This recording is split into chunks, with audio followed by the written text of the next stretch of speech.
Now to the federal workforce fallout that's affecting many of you and your families. Here are 3 things you need to know right now. First, in the last 2 hours, a federal appeals court denied President Trump's bid to immediately reverse fired federal workers' reinstatement. Second, this morning there were long lines at the Food and Drug Administration office. Employees were returning to work in person as mandated from the Trump administration.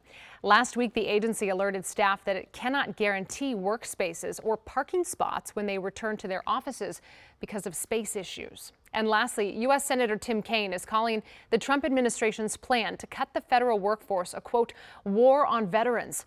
Our Matthew Torres is in Prince William County, where the senator just wrapped up a town hall 30 minutes ago.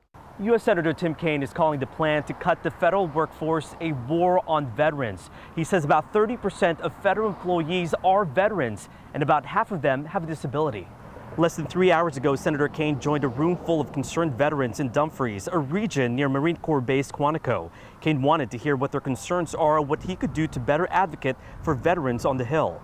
Federal data shows 6,000 veterans have been laid off by the Trump administration. A lot of veterans are also considered probationary employees because they are in positions to accept new roles and recruitment offers. Kaine and other U.S. lawmakers introduced legislation to reinstate veterans who lost their jobs, but he says they could not get one Republican vote Friday.